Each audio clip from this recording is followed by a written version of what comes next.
देश में जब जब चुनाव आता है, राजनीतिक दलों को पश्चिमी उत्तर प्रदेश के गन्ना किसानों की याद आ जाती है। लोकसभा चुनाव के ऐन पहले पीएम मोदी ने ऐलान किया है कि गन्ना किसानों की बकाया रकम का भुगतान जल्द ही कर दिया जाएगा।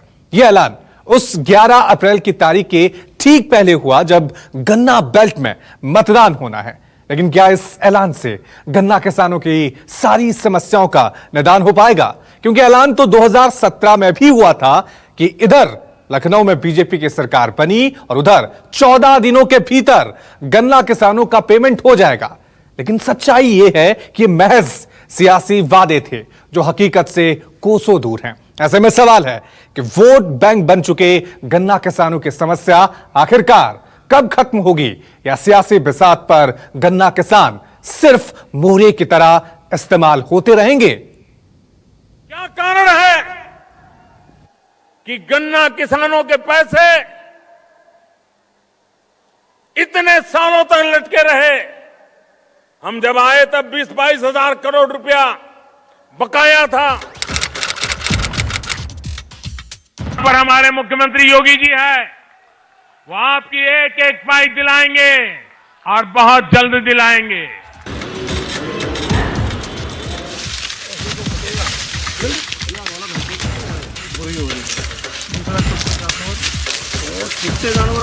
योगी जी ने ऐसी कर दी है। वादों की चाशनी में इतनी मिठास होती है कि खेत में खड़ी गन्ने की फसल भी उसके सामने सहम जाए। 2017 में यूपी में गन्ना किसानों ने इस वादे के साथ ही बीजेपी को वोट दिया कि अब की बार तो उनके भी दिन बहुरने वाले हैं। लेकिन पेमेंट तो क्या मिलती, लखनऊ में योगी आदित्यनाथ ने आसीन होते ही किसानों से मुंह फेर लिया। अब फिर से देश में चुनाव है और राजनीतिक मंचों से मीठे गन्ने की कड़वी राजनीति शुरू हो चुकी है। दिल्ली से सरकार मेरठ पहुंचती है तो ऐलान होता है कि बस दिन पूरे हुए, पेमेंट चंद दिनों की बात है। कि सपा की सरकार ने गन्ना किसानों का 35,000 करोड़ रुपए से ज्यादा का बकाया योगी जी के लिए छोड़ दिया था। इसका करीब करीब पूरा भुगतान हो चुका है। इसके बाद पेराई सत्रों का भी 22,000 करोड़ का भुगतान हो चुका है। इस साल का पैसा इसी साल मिल रहा है। मुझे पता है कि अभी गन्ना किसानों का बकाया है, पर मैं आपको भरोसा दिलाता हूं कि आपकी एक एक पाइप दिलाई जाएगी। यहां पर हमारे मुख्यमंत्री योगी जी है, वो आपकी एक एक पाइप दिलाएंगे और बहुत जल्द दिलाएंगे। तो गन्ना किसानों को फिर तारीख मिल गई है, वो भी इसलिए कि 11 अप्रैल को उन जिलों में वोट पड़ने हैं जहां गन्ना किसानों की चलती है। गन्ना किसान वोट का गणित गड़बड़ ना करते, कैराना उपचुनाव की तरह की बार बिदक ना जाएं, लिहाजा लखनऊ टू दिल्ली किसानों के भुगतान की व्यवस्था में जुट गई है। अब सवाल है कि साल दर साल देश के फिजा में मिठास घोलते इन चेहरों की याद सियासतदानों को तभी क्यों आती है जब चुनाव होते हैं। ये समझने के लिए हम आपको सीधे ले चलते हैं वहां जहां गन्ना है, किसान है, चीनी मिलें हैं, सरकारी मुलाजिम हैं और सरकारी वादे हैं। हमारा जो क्षेत्र है एक पूरी तरह से किसानों का क्षेत्र है। हर आदमी इस सरकार में पूरी तरह से त्रस्त है। हर चीज, एक तो पर्ची की दिक्कत तो पूरे एक ही जैसी है। दलालों की पर्चियां रेगुलर आती हैं, वो तो पूरे जिले की वही हालत है। पेमेंट की हालत जो है सबसे सही फरीदपुर की है, बाकी जो जितनी मिले हैं उनकी हालत वही 3 महीने 4 महीने की है। जब पेमेंट हो नहीं रहा जी तो मुकर ही रही है। नवंबर में मिल चल गया, आज तक नवंबर तक का पेमेंट ही ना आया पूरा। क्या लगता है किन वजह से पेमेंट रुका हुआ है? ये नहीं कह सकते, ये हमें क्या पता सरकार। पेमेंट यानी भुगतान यूपी के गन्ना किसानों के लिए शब्द उस शहद की तरह है जिसे बनाने की प्रक्रिया अभी मधुमक्खियों के छत्ते ने शुरू ही किया है। जुबान तक आए न आए क्या भरोसा, क्योंकि हर बार यही होता है। गन्ना किसान सरकारी वादों पर एतबार करते हैं और गच्चा खा जाते हैं। सरकार चीनी मिल, पर्ची और पेमेंट का ये जाल गन्ना किसानों को हर साल रुलाता है। अनिल साहनी गन्ना के इस गणित को खूब समझते हैं। भुगतान की पर्ची की पेच कहां फंसती है, खुद उस किसान से सुनिए जिसके दर्द को हरने की दवा का बरेली में ऐलान होता है, लेकिन लखनऊ पहुंचते पहुंचते इस दवा की पर्ची खो जाती है। गन्ना किसान की हालत जो 10 साल पहले होती थी वैसी ही दयनीय हालत आज भी है। गन्ना किसान की हालत पर कोई फर्क नहीं पड़ा है। गन्ना किसान को वही समस्या है, सट्टे में दिक्कत, जालसाजी, उसके बाद दलालों का वर्चस्व। पर्चियां सिर्फ उन्हीं की आती हैं जो चहेते हैं और जो दलाल हैं उनकी पर्चियां आती हैं, और जो वास्तविक किसान हैं उनकी पर्चियां नहीं आती हैं। कोई भी सरकार गन्ना किसानों को उनका भुगतान खैरात में नहीं करती। ये किसानों के खून पसीने की कमाई होती है, लेकिन ये भुगतान तभी हो पाता है जब माहौल चुनावी होता है। सवाल है, ऐसा क्यों है? दरअसल ये दर्द यूपी में गन्ना पैदा करने वाले 35 लाख किसानों का है। गन्ना किसान उत्तर प्रदेश की करीब 30 लोकसभा सीटों पर निर्णायक और अहम भूमिका निभाते हैं। मेरठ, बागपत, कैराना, मुजफ्फरनगर, बिजनौर, सहारनपुर, गाजियाबाद, बहराइच, बस्ती, हापुड़, बिजनौर, बंदायूं, बुलंदशहर में चीनी मिलों पर किसानों का करोड़ों बकाया है। सूबे के वर्तमान गन्ना विकास मंत्री सुरेश राणा कहते हैं कि 2015-16 में सपा सरकार ने गन्ना किसानों को कुल 18,000 करोड़ का भुगतान किया था। योगी आदित्यनाथ सरकार 2017-18 का अब तक 35,200 करोड़ का भुगतान कर चुकी है। इस साल भी अब तक 11,347 करोड़ का भुगतान हो चुका है। हमको मिला था तो हजारों करोड़ रुपए सपा सरकार में वापस भुगतान के बाकी थे। हमने वो सारा भुगतान किया है। और भुगतान के अलावा जो लोग कहते थे कि गन्ना हम नहीं उगाएंगे, हमारी सरकार में 17.5% रकबा गन्ने का बढ़ गया है। यदि हम भुगतान नहीं कर रहे और चीनी मिलें गन्ना मालिकों को भुगतान नहीं कर रही, तो अगर ये रकबा कैसे बढ़ा है? 17.5% रकबा बढ़ा है किसानों का गन्ना के। तो गन्ने में पेमेंट किया हमने और गन्ना भुगतान की कोई समस्या नहीं है। यूपी में देश के 50% गन्ने का उत्पादन होता है। यूपी में सालाना 1,850 लाख टन गन्ने का उत्पादन होता है। यही वजह है कि यूपी को चीनी का कटोरा कहा जाता है। लेकिन उत्तर प्रदेश की 119 चीनी मिलों में से बहुत कम ही ऐसी हैं जो वक्त पर किसानों को उनकी फसल का पेमेंट करती हैं। उत्तर प्रदेश में निजी मिल मालिकों की 94 मिलें हैं, जबकि बाकी मिलें सहकारी और निगम की हैं, और सबका यही हाल है।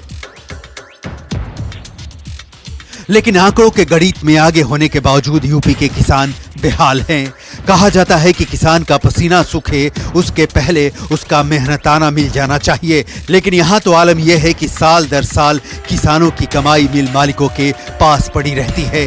सियासी पार्टियां जब विपक्ष में होती हैं तो उन्हें किसानों की सुध लेने की खूब फुर्सत होती है, लेकिन जैसे ही लखनऊ में ताज उनके सिर सजता है उनकी बोली बदल जाती है।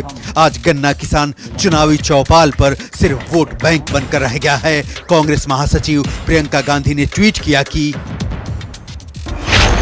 गन्ना किसानों के परिवार दिन रात मेहनत करते हैं, मगर उत्तर प्रदेश सरकार उनके भुगतान का भी जिम्मा नहीं लेती। किसानों का 10,000 करोड़ रुपया बकाया, मतलब उनके बच्चों की शिक्षा, भोजन, स्वास्थ्य और अगली फसल सब कुछ ठप हो जाता है।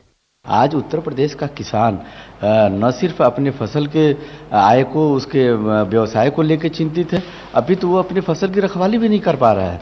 तो उत्तर प्रदेश की जो योजनाएं हैं किसानों के लिए ज़मीन पे कहीं दिखती नज़र नहीं आ रही हैं, और प्रधानमंत्री मोदी की जो भी योजनाएं हैं ये इस स्तर पे नहीं है कि वो किसानों को किसी तरह से राहत दे पाएँ। तो महागठबंधन के रास्ते दिल्ली की गद्दी का ख्वाब सजा रही मायावती ट्वीट करती हैं कि यूपी में गन्ना किसानों का 10,000 करोड़ रुपया बकाया है, तो किसान कैसे खुश और खुशहाल होंगे? ये सोचने समझने की बात है। किसान विरोधी और धन्ना सेठ समर्थक बीजेपी सरकार गलत दावे ना करे। बीएसपी सरकार की तरह मिल मालिकों पर सख्ती करके बीजेपी किसानों के सभी बकाया क्यों नहीं अदा करवा रही है? लेकिन क्या वाकई कांग्रेस और महागठबंधन को गन्ना किसानों की इतनी चिंता है या माहौल चुनावी है तो किसानों का दर्द सियासतदानों के होठों पर जुमला बनकर आ गया है। मेरठ में पीएम मोदी का ऐलान भी गन्ना किसानों के चुनावी वेट को नापते हुए दिया गया। अब 5 अप्रैल को एक बार फिर पीएम मोदी पश्चिमी उत्तर प्रदेश में होंगे, जहां गन्ना किसान होंगे। उनके मेहनताना का सवाल होगा, देश के किसानों की आय 2022 तक करने की बात होगी और सामने होगी 11 अप्रैल की तारीख, जब गन्ना किसानों की बहुलता वाले लोकसभा सीटों पर वोटिंग होगी। गन्ना किसान अब की बार किसके साथ जाएंगे, ये सवाल फिलहाल बरकरार है, क्योंकि जहां तक सियासी दलों का सवाल है, इन किसानों को सबने ठगा है। Bureau report, news 24। पूर्व प्रधानमंत्री चौधरी चरण सिंह कहते थे कि किसान को एक नजर हल पर रखनी चाहिए और दूसरी नजर दिल्ली पर। यानी किसान खेत में जितनी मेहनत कर ले, उसके भाग्य का फैसला दिल्ली दरबार से ही होता है। और दिल्ली में बैठी सरकार है कि उसे गन्ना किसानों की याद तब आती है जब चुनाव आता है।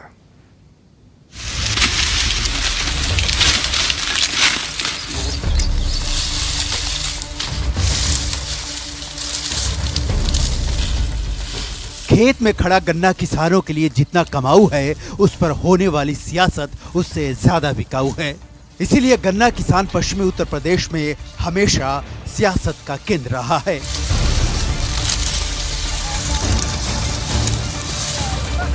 पूर्व प्रधानमंत्री चौधरी चरण सिंह के जमाने में साल 1976 में गन्ना बड़ा मुद्दा बना। 2007 में गन्ना सूबे की सरकार के सामने बड़ी समस्या बनकर उभरा। तत्कालीन बसपा सरकार में गन्ना मूल्य बढ़ोतरी के लिए किसान सड़कों पर उतर आए थे। भारतीय किसान यूनियन सुप्रीमो महेंद्र सिंह टिकैत की अगुवाई में बड़ा आंदोलन हुआ था। आरएलडी प्रमुख अजीत सिंह भी गन्ना मूल्य बढ़ाने की जंग में कूद पड़े थे। बागपत में तो चरण सिंह गन्ने को मुद्दा बनाकर 2 बार संसद पहुंचे। चौधरी अजीत सिंह भी गन्ना सियासत की बदौलत 6 बार संसद पहुंचे। साल 1998 में बीजेपी के सोमपाल शास्त्री और 2014 में डॉक्टर सत्यपाल सिंह ने भी बकाया गन्ना भुगतान को चुनावी मुद्दा बनाया और जीते भी। जाहिर है, पश्चिमी उत्तर प्रदेश में सियासत बिना गन्ना किसानों के नहीं चल सकती। एक वक्त था जब बागपत, शामली, मुजफ्फरनगर के आसपास आरएलडी को किसानों का काफी समर्थन हासिल था, लेकिन साल 2014 के बाद तस्वीर बदल गई। किसानों को लेकर तमाम वादे और बेहतर रणनीति से बीजेपी ने इन इलाकों में पकड़ बना ली।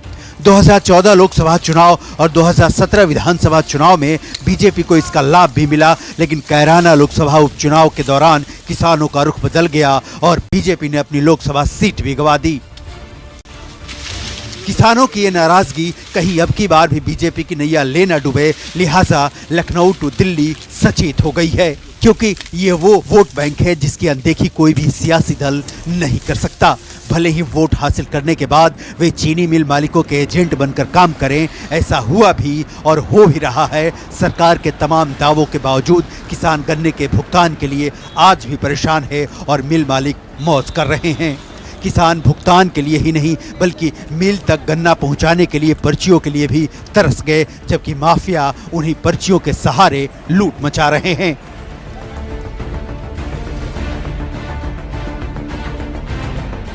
गन्ने में दिक्कत ये आ रही, पहले तो पर्चियाँ टाइम से सुनी होती हैं और पर्चियाँ जो टाइम से आ जाती हैं वो फैक्ट्री रोक लेती है। फैक्ट्री रोकने के बाद में जब गन्ना पड़ जाता है तो उसका पेमेंट आने में बहुत दिक्कत है। एक तो पर्ची की दिक्कत तो पूरे एक ही जैसी है, दलालों की पर्चियाँ रेगुलर आती हैं, वो तो पूरे जिले की वही हालत है। पेमेंट की हालत जो है सबसे सही फरीदपुर की है, बाकी जो जितनी मिले हैं उनकी हालत वही 3 महीने 4 महीने की है। योगी सरकार कह रही है कि गन्ना किसानों को हमने सबसे ज्यादा भुगतान किया, लेकिन भूलना नहीं चाहिए कि ये योगी आदित्यनाथ ही कह चुके हैं कि किसान इतना गन्ना उगाते क्यों है।